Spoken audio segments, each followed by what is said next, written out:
आपकी सोच ही आपकी तकदीर बनाती है। जैसा आप अपने दिमाग में सोचते हैं वैसा ही आपका जीवन बन जाता है। अगर आप खुद को कमजोर मानेंगे तो जिंदगी आपको कमजोर बना देगी, लेकिन अगर आप खुद को विजेता मानेंगे तो कोई ताकत आपको रोक नहीं सकेगी। सकारात्मक सोच रखने वाले लोग ही बड़ी सफलताएं हासिल करते हैं। इस कहानी में हम आपको बताएंगे कि आपकी सोच कैसे आपके जीवन को बदल सकती है और आप अपनी मानसिकता को सही दिशा देकर सफलता कैसे पा सकते हैं। तो बने रहिए हमारे साथ और इस सफर की शुरुआत करते हैं। बहुत समय पहले की बात है। मगध राज्य के श्रावस्ती नामक नगर में एक प्रसिद्ध बौद्ध मठ था। इस मठ के प्रधान भिक्षु अरहत महाकश्यप अपने गहन ज्ञान और उपदेशों के लिए प्रसिद्ध थे। दूर दूर से लोग उनके प्रवचनों को सुनने आते थे। उसी नगर में राजकुमार अरुण नामक एक युवक रहता था। वह राजा प्रसेनजित का पुत्र था और अत्यंत विलासी प्रवृत्ति का था। वह मानता था कि मनुष्य का भाग्य पहले से तय होता है और सोच विचार से कुछ नहीं बदल सकता। राजकुमार को अध्ययन, सेवा या साधना में कोई रुचि नहीं थी। वह सोचता था कि चूंकि वह राजा का पुत्र है इसलिए वह जीवन भर विलासिता में रह सकता है और उसे कोई प्रयास करने की आवश्यकता नहीं।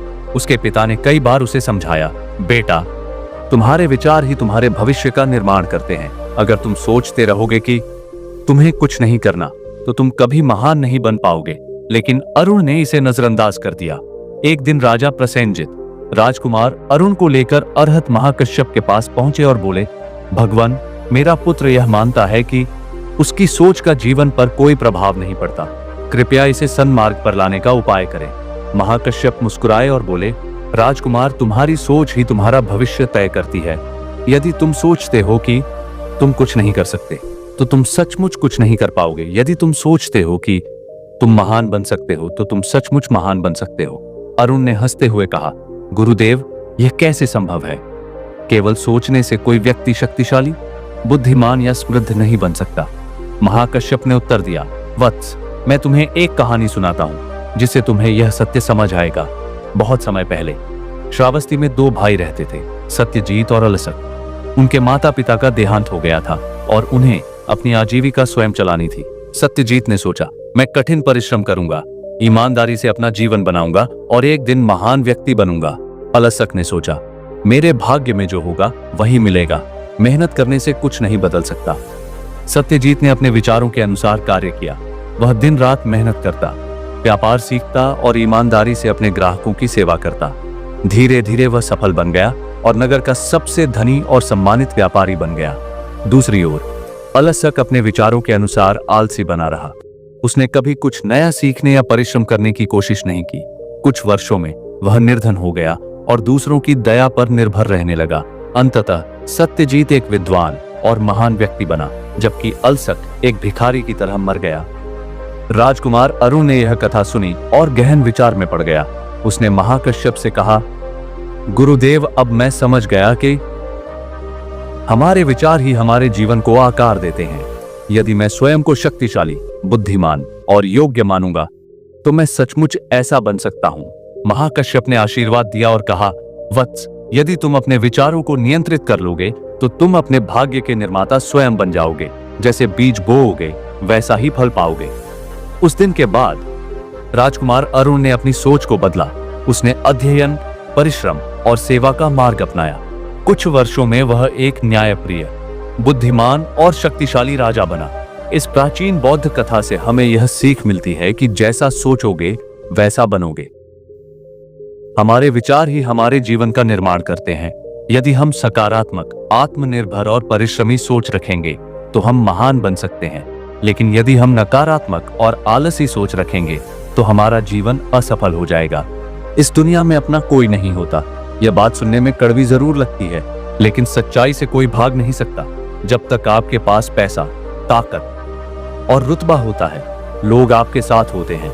लेकिन जैसे ही परिस्थितियां बदलती हैं, वही लोग दूर होने लगते हैं।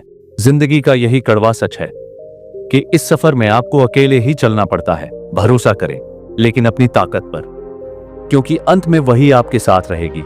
इस कहानी में हम इसी गहरे सच पर चर्चा करेंगे और जानेंगे कि इस दुनिया में खुद को कैसे मजबूत बनाया जाए ताकि किसी के सहारे की जरूरत ही न पड़े।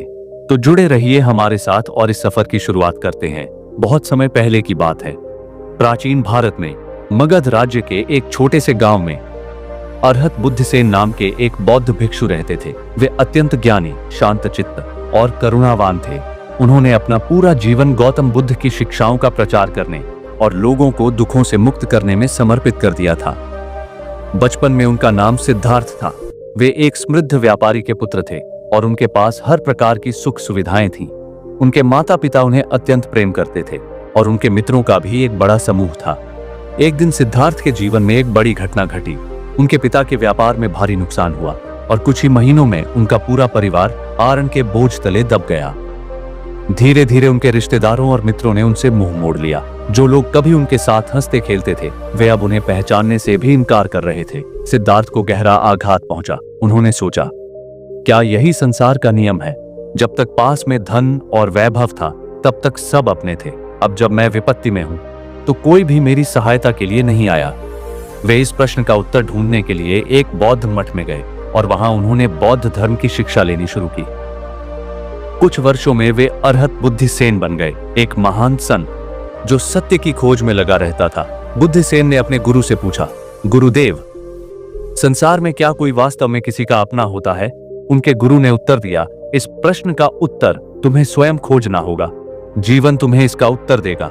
बुद्धिसेन ने अपने गुरु की आज्ञा का पालन किया और वे सत्य की खोज में यात्रा पर निकल पड़े। कुछ दिनों बाद बुद्धिसेन एक नगर में पहुंचे। वहां एक वृद्ध व्यक्ति अत्यंत विलाप कर रहा था। उसने अपने बेटे के मृत शरीर को गोद में लिया हुआ था और रो रो कर कह रहा था, हे मेरे पुत्र, तुम मुझे छोड़कर क्यों चले गए? मैंने सदा तुम्हारी देखभाल की, तुम्हें प्यार दिया, अब मैं अकेला हो गया हूं। बुद्धिसेन ने शांत भाव से वृद्ध व्यक्ति को देखा और कहा, हे श्रेष्ठ पुरुष, तुम इसे अपना पुत्र क्यों कहते हो? जब वह जीवित था तब तुम्हें उससे प्रेम था, लेकिन अब जब यह शरीर प्राणहीन हो गया है तो तुम इसे छोड़ दोगे। यदि यह वास्तव में तुम्हारा था तो इसे छोड़ने का विचार तुम्हारे मन में क्यों आया? वृद्ध व्यक्ति स्तब्ध रह गया। उसने कोई उत्तर नहीं दिया और चुपचाप अपने पुत्र के शव को अंतिम संस्कार के लिए ले गया। बुद्धिसेन आगे बढ़ गए। अगले नगर में बुद्धिसेन को एक राजा के दरबार में आमंत्रित किया गया। राजा अपनी रानी से अत्यधिक प्रेम करता था और उसके बिना एक क्षण भी नहीं रह सकता था। लेकिन कुछ ही दिनों पहले रानी की मृत्यु हो गई थी और राजा अब अत्यंत दुखी था। राजा ने बुद्धिसेन से पूछा, हे महात्मा, मैंने अपनी रानी से अत्यंत प्रेम किया, मैं उसके बिना जी नहीं सकता। क्या पुनर्जन्म में मैं उसे फिर से पा सकता हूँ? बुद्धिसेन ने मुस्कुराते हुए कहा, महाराज, जब आपकी रानी जीवित थी तब वह एक स्त्री थी और आप एक पुरुष। लेकिन क्या आप जानते हैं कि उसके अगले जन्म में वह क्या होगी? क्या वह फिर से स्त्री बनेगी और आप फिर से पुरुष बनेंगे? क्या आप यह निश्चित रूप से कह सकते हैं कि वह किसी अन्य रूप में जन्म नहीं लेगी? राजा सोच में पड़ गया। उसने कभी इस दृष्टिकोण से विचार नहीं किया था। बुद्धिसेन ने आगे कहा, महाराज, यह संसार क्षण भंगुर है। यहाँ कोई किसी का नहीं है। जो व्यक्ति आज तुम्हारे सबसे करीब है वह अगले जन्म में किसी और का हो सकता है। यह मोह माया केवल मन का भ्रम है। राजा को पहली बार यह एहसास हुआ कि उनका प्रेम भी एक प्रकार का मोह था और वे धीरे धीरे सत्य की ओर बढ़ने लगे। कई वर्षों की यात्रा के बाद बुद्धिसेन अपने गुरु के पास लौटे और कहा, गुरुदेव, अब मुझे उत्तर मिल गया। संसार में कोई किसी का नहीं होता। यह शरीर, यह संबंध, यह मित्रता सब क्षण भंगुर हैं। मनुष्य मोह और माया में उलझा रहता है, लेकिन अंत में उसे अकेले ही संसार से विदा लेना पड़ता है। उनके गुरु ने मुस्कुराते हुए कहा, सत्य को जानना ही पर्याप्त नहीं है। बुद्धिसेन, अब इसे अपने जीवन में उतारो और दूसरों को भी इसका ज्ञान दो। बुद्धिसेन ने गुरु की आज्ञा मानी और जीवन भर लोगों को यह शिक्षा देते रहे कि मोह से परे उठकर आत्मज्ञान की ओर बढ़ना ही सच्चा सुख है। इस प्राचीन बौद्ध कथा से हमें यह सीख मिलती है कि यह संसार नश्वर है और यहाँ कोई किसी का स्थायी रूप से अपना नहीं होता। जो आज हमारा है वह कल किसी और का होगा। इसलिए मोह माया को त्याग कर सच्चे ज्ञान की ओर बढ़ना चाहिए। अगली कहानी है, बुरे कर्मों का फल अवश्य मिलता है। दोस्तों कहते हैं, जैसा करोगे वैसा भरोगे। हमारे कर्म ही हमारी तकदीर लिखते हैं। अगर अच्छे कर्म हमें ऊंचाइयों तक ले जाते हैं तो बुरे कर्म हमें अंधकार में धकेल सकते हैं। इतिहास गवाह है कि जिसने भी अन्याय, छल कपट या बुराई का रास्ता चुना, उसे अंत में उसके कर्मों का फल जरूर मिला। तो चलिए फिर इसे एक कहानी के माध्यम से समझते हैं। बहुत समय पहले की बात है। मगध राज्य में अनंतपुरी नाम का एक समृद्ध नगर था। वहां एक परोपकारी राजा धर्मसेन का शासन था। जो न्यायप्रिय और दयालु थे। उनके राज्य में हर कोई सुखी और संपन्न था, लेकिन उसी नगर में एक अत्यंत क्रूर और लालची व्यक्ति रहता था, जिसका नाम सुदत्त था। सुदत्त बहुत अमीर व्यापारी था, लेकिन अपनी धन संपत्ति के अहंकार में वह गरीबों का शोषण करता, झूठे वादे करता और छल कपट से दूसरों की संपत्ति हड़प लेता था। वह मानता था कि धन ही सब कुछ है और शक्ति के आगे न्याय भी झुक जाता है। एक दिन नगर में एक बौद्ध भिक्षु अरहत महाकश्यप का आगमन हुआ। वे बुद्ध के प्रमुख शिष्यों में से एक थे और अपने ज्ञान तथा तपस्या के लिए प्रसिद्ध थे। नगरवासी उन्हें देखने और उनके उपदेश सुनने के लिए बड़ी संख्या में एकत्रित हुए। सुदत्त को यह सब पसंद नहीं आया। उसने सोचा, यह साधु क्यों लोगों को ज्ञान का पाठ पढ़ा रहा है? यदि लोग दान पुण्य में लग गए तो मेरा व्यापार कैसे चलेगा? उसने महाकश्यप को नगर से बाहर निकालने की योजना बनाई। वह उनके पास गया और अहंकार पूर्वक बोला, हे साधु, यह संसार धन से चलता है, न कि तुम्हारे ज्ञान से। यदि तुम भूखों मरना नहीं चाहते तो मेरा अनुसरण करो। मैं तुम्हें खूब धन दूंगा, लेकिन तुम्हें मेरे अनुसार चलना होगा। महाकश्यप मुस्कुराए और बोले, सुदत्त, मनुष्य अपने कर्मों का स्वामी होता है।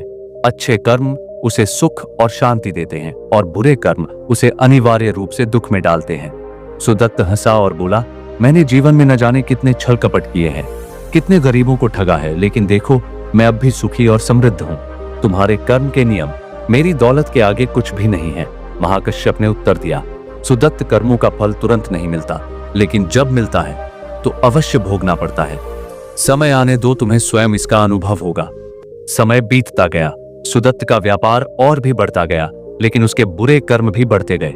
वह निर्धनों का शोषण करता, लोगों के धन हड़पता और अपने स्वार्थ के लिए दूसरों को नीचा दिखाता।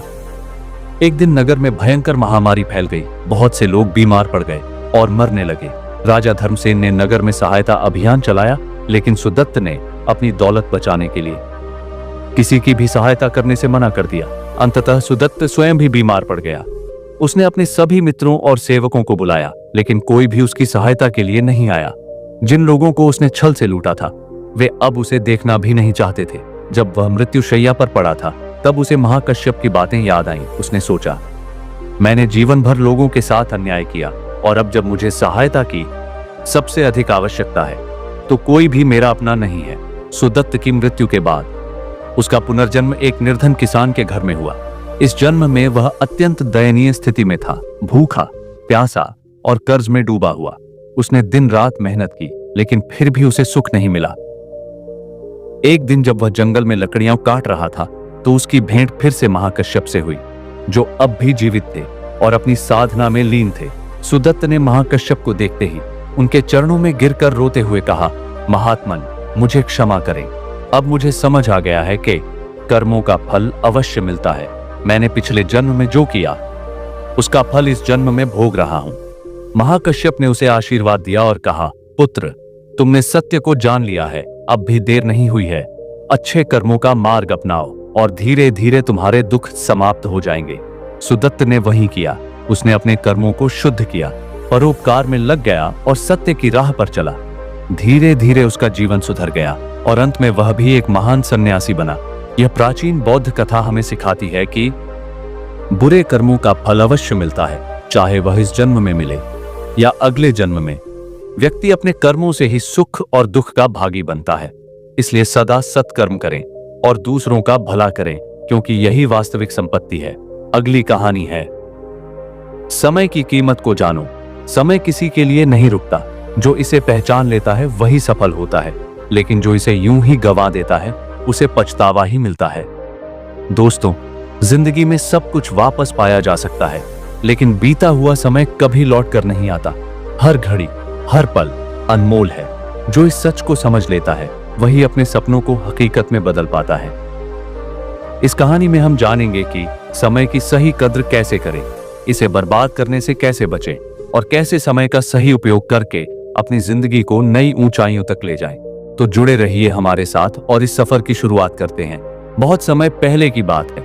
मगध राज्य के विपुलगिरी नामक नगर में एक प्रसिद्ध बौद्ध मठ था। इस मठ के प्रधान भिक्षु थे अरहत सुमेध। वे अत्यंत ज्ञानी, धैर्यवान और करुणावान थे। उनकी शिक्षाओं से न केवल भिक्षु बल्कि नगरवासी भी प्रेरित होते थे। उसी नगर में आनंद नामक एक युवक रहता था। वह अत्यंत प्रतिभाशाली था, लेकिन आलसी और समय की कीमत को न समझने वाला व्यक्ति था। वह हर काम को टालता और सोचता, अब भी समय है, कल कर लूंगा। उसके पिता एक सफल व्यापारी थे और चाहते थे कि आनंद भी व्यापार संभाले, लेकिन आनंद हमेशा बहाने बनाता। जब उसके मित्र पढ़ाई कर रहे होते तब वह मस्ती करता, जब उसके साथी मेहनत कर रहे होते तब वह आराम करता। उसकी माँ उसे बार बार समझाती, बेटा समय बहुमूल्य होता है, जो समय एक बार चला जाता है वह वापस नहीं आता। लेकिन आनंद उनकी बातों को अनसुना कर देता। कुछ वर्षों में उसके मित्र सफल हो गए। कोई राजा का मंत्री बन गया, कोई बड़ा व्यापारी, तो कोई विद्वान, लेकिन आनंद वहीं का वहीं रह गया, कुछ भी न बन सका। एक दिन आनंद की भेंट अरहत सुमेध से हुई। आनंद ने उनसे कहा, गुरुदेव, मेरे सभी मित्र जीवन में आगे बढ़ गए, लेकिन मैं अभी भी वहीं का वहीं हूँ, क्या मेरा भाग्य है? सुमेध मुस्कुराए और बोले, नहीं वत्स, ये तुम्हारा भाग्य नहीं, बल्कि तुम्हारा अपना किया हुआ कर्म है। तुमने अपने समय को व्यर्थ गंवा दिया, इसलिए तुम्हें उसका फल मिल रहा है। आनंद ने पूछा, गुरुदेव, क्या मैं अपना जीवन सुधार सकता हूँ? सुमेध ने कहा, अवश्य, लेकिन इसके लिए तुम्हें समय का महत्व समझना होगा। आओ मैं तुम्हें एक कहानी सुनाता हूँ। बहुत समय पहले की बात है। एक राजा के पास 2 पुत्र थे, महेंद्र और सुरेंद्र। राजा ने उन्हें समान रूप से शिक्षित किया, लेकिन दोनों का स्वभाव अलग था। महेंद्र समय का मूल्य समझता था। वह प्रतिदिन अध्ययन करता, अपने कर्तव्यों को समय पर पूरा करता और कभी आलस्य नहीं करता। सुरेंद्र इसके विपरीत था। वह हर काम को टालता और सोचता, अब भी समय है, बाद में कर लूंगा। एक दिन राजा ने दोनों को एक एक सोने की घड़ी दी और कहा, इस घड़ी की सुइयां तुम्हारे जीवन के समय का प्रतीक है। जो इसे समझेगा वह राज्य का उत्तराधिकारी बनेगा। महेंद्र ने घड़ी को देखकर समझा कि समय बहुमूल्य है और उसे व्यर्थ नहीं गंवाना चाहिए। उसने अपने कार्यों को सही समय पर किया और धीरे धीरे एक योग्य राजा बन गया। लेकिन सुरेंद्र ने घड़ी को खेल का साधन बना लिया। वह समय को व्यर्थ गंवाता रहा। जब राजा वृद्ध हुआ और राज्य के उत्तराधिकारी की घोषणा का समय आया तो उसने महेंद्र को राजा बना दिया। सुरेंद्र पछताया, लेकिन अब बहुत देर हो चुकी थी। आनंद ने इस कहानी को सुना और गहरी सोच में पड़ गया।